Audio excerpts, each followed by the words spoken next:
नीतीश जी बोले कि जय हनुमान से पहले जय मुसलमान कहिए। यूपी में जो पत्रकार बोलते हैं उन पे कार्रवाई हो जाती है। कुछ नहीं होता है। 2 करोड़ का युवाओं को जो रोजगार देने का उन्होंने वादा किया था वो नहीं मिला है और इसके लिए नो डाउट उनके ऊपर दबाव बनाया जाए। किसान को दे रहे हैं 6,000 रुपया और खाद 400 रुपये या कर दिए 1200 रुपये। ये कौन तरीका हुआ? ऐसा तो कोई नहीं। इनका खाई लगता है वो पाकिस्तान हिंदुस्तान। हम इनका राज में यही होता है हिंदू मुस्लिम। ये को छूट जाना तो सब ठीक है। थाना गरीब लोग का FIR तक नहीं लिया जाता। FIR नहीं लिखते है ना। सुशासन बाबू का सुशासन प्रशासन है। अरे ये हमारे पत्रकार राजदेव प्रसाद जी यादव जी को मृत्यु हुई, साहबुद्दीन के डर से नीतीश जी ने फाइल बदलवा दिया। सैमसंग का सबसे बड़ी फैक्ट्री हमारे यहाँ आकर के लग गई है मोबाइल हैंडसेट की, और बहुत सारी इंडस्ट्री आ रही है। तो ये चीज जो इंफ्रास्ट्रक्चर जो हमारा तैयार हो रहा है, तो कहीं ना कहीं तो ये इसमें भी तो इन्वेस्ट हो रहा है ना। तो आज हमारा पैसा साथ सही जगह। आरोप लगा रहा है कि मोदी जी ने सब कुछ बेच दिया है। शिक्षा और सुरक्षा ये दोनों चीज चाहिए। और नकली जो आप दवाइयां बेचवा रहे हैं, पैरासीटामोल तो इतना नकली बिका कोरोना काल में। कौन बिकवा रहा है? सरकार, नीतीश कुमार की मोदी जी। आज सर ये नौबत है थाना में कि थाना गरीब लोग का FIR तक नहीं लिया जाता। FIR नहीं लिखते है ना। सुशासन बाबू का सुशासन प्रशासन है। अरे ये हमारे पत्रकार राजदेव प्रसाद जी यादव जी को मृत्यु हुई, साहबुद्दीन के डर से नीतीश जी ने फाइल बदलवा दिया। आज कहाँ गया? आज कहाँ? उनको न्याय चाहिए हमको। इतने अच्छे पत्रकार थे, युवा थे, सरेआम गोली मारा गया। साहबुद्दीन से नीतीश कुमार डरते थे। साहबुद्दीन ने कहा था कि अगर ये सियासत होता, अगर ये सूबा होता तो मैं यहाँ का राजा होता। आप क्या कह रहे हैं? जी अच्छे डर जाते थे सर। वो क्या थे? नीतीश जी क्या थे? चलिए ठीक है। मैं चाहूंगा कि पहले पत्रकारों को प्रोटेक्शन मिले, समाज शास्त्रियों को प्रोटेक्शन मिले, पुलिस के पर निगरानी हो और पढ़ाने वाले शिक्षकों को टारगेट किया जाए, उन पर कैमरा लगे, किस समय आते हैं जाते हैं, क्या बोलते हैं, रिकॉर्ड चाहिए हमें। शिक्षा और सुरक्षा ये दोनों चीज चाहिए। और नकली जो आप दवाइयां बेचवा रहे हैं, पैरासीटामोल तो इतना नकली बिका कोरोना काल में। कौन बिकवा रहा है? सरकार, नीतीश कुमार की मोदी जी। सरकार आपकी है। बुरे दिन तो बिहार में है, केंद्र में और यूपी में तो अच्छे दिन है। केंद्र में अच्छे दिन, अच्छे यूपी में अच्छे दिन। तभी तो मैं जिंदा हूँ। तभी तो आप बोल रहे हैं। तभी तो हनुमान जी के सामने हम लोग खड़े हैं। नीतीश कुमार हमें रोक दिए बोलने से। नीतीश जी बोले कि जय हनुमान से पहले जय मुसलमान कहिए। यूपी में जो पत्रकार बोलते हैं उन पे कार्रवाई हो जाती है। कुछ नहीं होता है। कैसे नहीं होता है? गलत बात है। आप पेट्रोल के दाम से कोई मतलब नहीं है। पेट्रोल तो अरे भैया 32 रुपए में पेट्रोल छोड़ा जाता है, 68 रुपया में गोवा में दे दिया जा रहा है। आप राजस्थान में देख लीजिए, बिहार में कैसे 107 मान, अरे 100 ही मान लीजिए। गैस सिलेंडर के दाम बढ़ने से कोई मतलब नहीं है। गैस सिलेंडर का दाम सस्ता है। आप एक मिनट, गैस सिलेंडर कहाँ से आता है? आपके यहाँ गैस उत्पादन होता है? सस्ता है। एक मिनट, अरे भैया आप ही की स्मृति ईरानी कहती थी कि महंगाई डायन खा रही है। बोल रहा हूँ, एशिया क्षेत्र में सिर्फ 2 जगह मिलता है, 2 उस टाइम कहाँ बिहार से उत्पादन हो रहा था जब आपकी स्मृति ईरानी रो रही थी? एक मिनट, आपके बगल में नेपाल है वहाँ 6,000 में मिल रहा है। बगल में भूटान है 6,000 में मिल रहा है। बगल में श्रीलंका है 8,000 में मिल रहा है। भारत की बात को छोड़कर पूरे देश की बात कर ले, विदेश की बात कर ले। तो आप किससे उस टाइम तुलना नहीं करने के लिए नहीं, वो स्मृति ईरानी को उस टाइम काहे नहीं बता रहे थे? इसको दूसरी तरह से लीजिए। सबसे पहली बात, अगर आज एक अच्छे तौर तरीके से अच्छे फैक्ट के साथ बात किया जा सकता है। निकल लिए भैया। तो किसी भी पार्टी हो, कोई भी नेता हो, किसी के प्रति अंधभक्ति एकदम नहीं होना चाहिए। जो सही है वो सही, गलत सही है। जनता का एक ही काम है, जहां से हमें फैसिलिटी मिलेगी हम उसका गुणगान करेंगे। जो हमको फैसिलिटीज नहीं देगा हम उसको रिजेक्ट करेंगे। केंद्र सरकार को कैसे देख रहे हैं? क्या कुछ अच्छे काम किए उन्होंने? नहीं, देखिए, केंद्र सरकार की अगर जनता की नजर से देखा जाए तो जनता तो चाहता है कि मैं रातों रात राजा बन जाऊं। ये संभव नहीं है।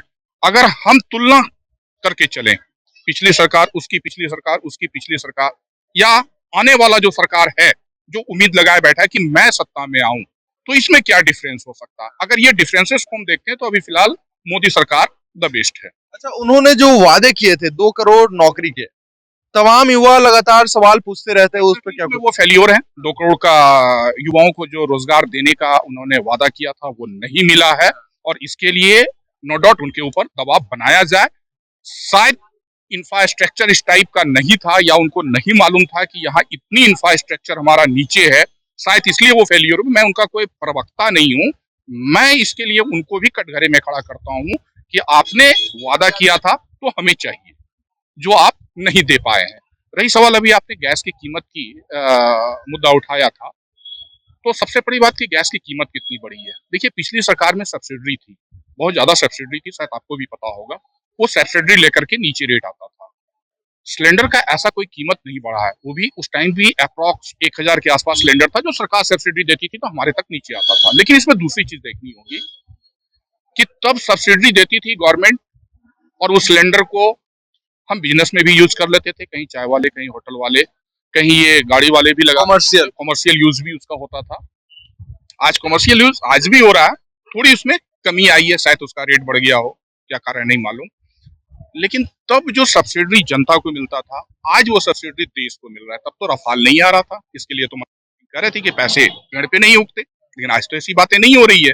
तो स्मृति ईरानी इसलिए शायद रो रही थी कि तब कुछ हो नहीं रहा था, आज कुछ हो तो रहा है। क्या हो रहा है? 5वां अर्थव्यवस्था, सबसे बड़ी अर्थव्यवस्था हमारी बन गई है।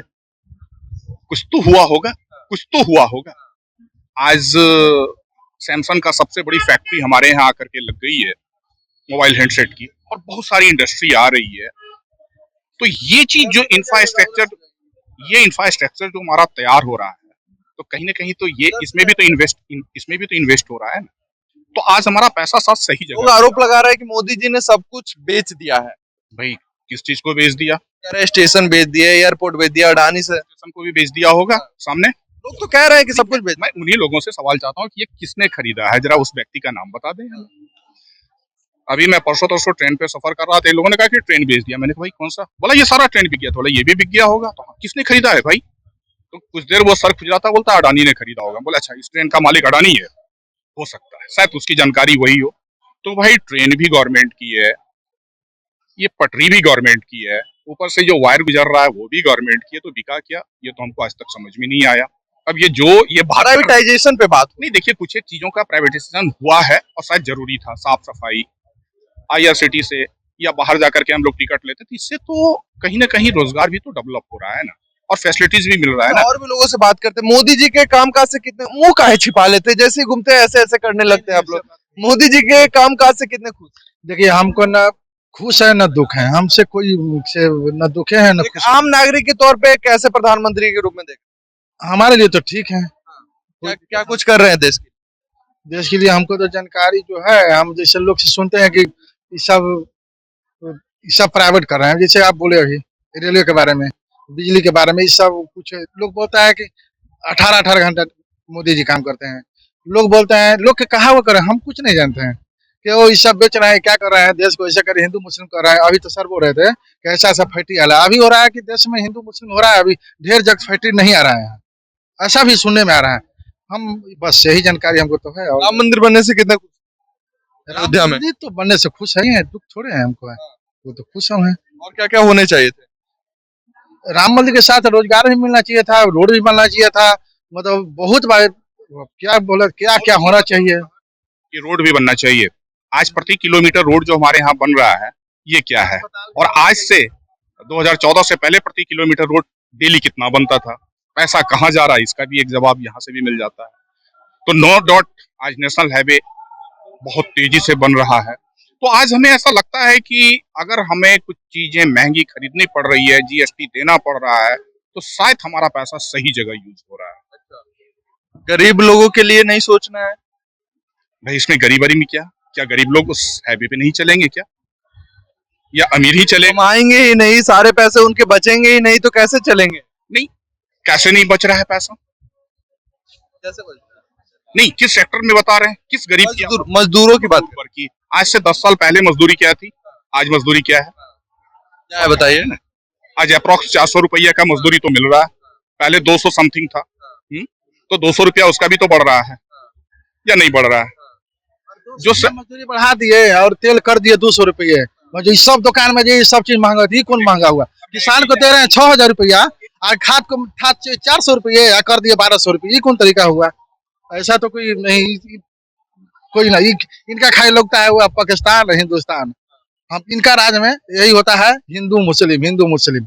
ये को छूट जाना तो सब ठीक है, ये को छोड़ देवे सब ठीक हो जाएगा। हिंदू मुस्लिम करना बंद कर हाँ, ये बंद कर देवे, नहीं तो ऐसे देश नहीं चलता है।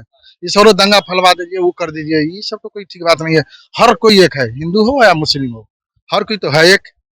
अब यहाँ हिंदू मुस्लिम अब खाली लोग पाकिस्तान राइफल यही खरीदे थे। राइफल पहले नहीं आ रहा था, राइफल या राफेल? राफेल है, राइफल। नहीं, हमें तो नहीं लगता है कि पहले राफेल आया था। राफेल तो पहली बार मोदी जी के। देखिए हम पहले सुने हुए करे हम कि 4 गो सेना का मूड़ी काट लिया था, भाजपा वाले लोग बोलते थे कि अरे ये तो अब खत्म कर दिया देश को। और एक तो आता है हम चौकीदार हैं, आता है आरडीएस लेकर 50 उड़ा देता है, 50 सेना के उड़ गया। तब गए सर्किल स्टाइल की। सर्किल स्टाइल पहले नहीं हुआ था क्या? पहले हुआ था कि किसकी बात कर रहे हैं? Surgical strike? हाँ, सर्किल स्टाइल हुआ था ना सर्जिकल स्ट्राइक के बारे में नहीं, देखिए ऐसा तो कोई इंडिया में रिकॉर्ड है नहीं। अगर इनका विश्वसनीय सूत्रों से कहीं पता चला हो तो हमको नहीं मालूम, लेकिन ऐसा तो कोई रिकॉर्ड है नहीं। शायद आपके पास हो तो आप बता सकते हैं कि 2014 से पहले कोई सर्जिकल स्ट्राइक हुआ। बताइए। सर्जिकल स्ट्राइक का रिपोर्ट 2014 से पहले अगर कहीं ऑफिशियल हो तो हमें नहीं जानकारी है इसकी। ये कह रहे मोदी जी के आने के बाद ही सर्जिकल स्ट्राइक हुआ। पहले होती थी, कड़ी निंदा होती थी, जैसे हमारे ताज पर हमला हुआ या फिर जगह जगह सीरियर बम ब्लास्ट होता था, तो ये सारे होती थी।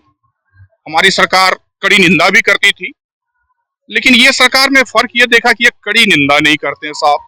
राजनाथ सिंह कई बार कड़ी निंदा की है, ये डायरेक्ट कूद जाते हैं साहब। राजनाथ सिंह कई बार कड़ी निंदा की है, लेकिन मैं इस घटना की कड़ी निंदा करता हूँ, लेकिन इसके साथ वो कूद भी जाते हैं। कह रहे हैं सर्जिकल स्ट्राइक 2014 से पहले नहीं होती। हमको सुनने में तो शायद हुआ है, ऐसा तो नहीं, हमको नहीं पता। कब हुआ है? शायद हुआ है, मनमोहन सिंह के सरकार में हुआ है, शायद हुआ है, उतना हम नहीं बता। चलिए ठीक है, इन तमाम मुद्दों पे इन आम लोगों की राय को सुनकर आप क्या कुछ सोचते हैं, कमेंट में अपनी प्रतिक्रिया जरूर रखें। धन्यवाद।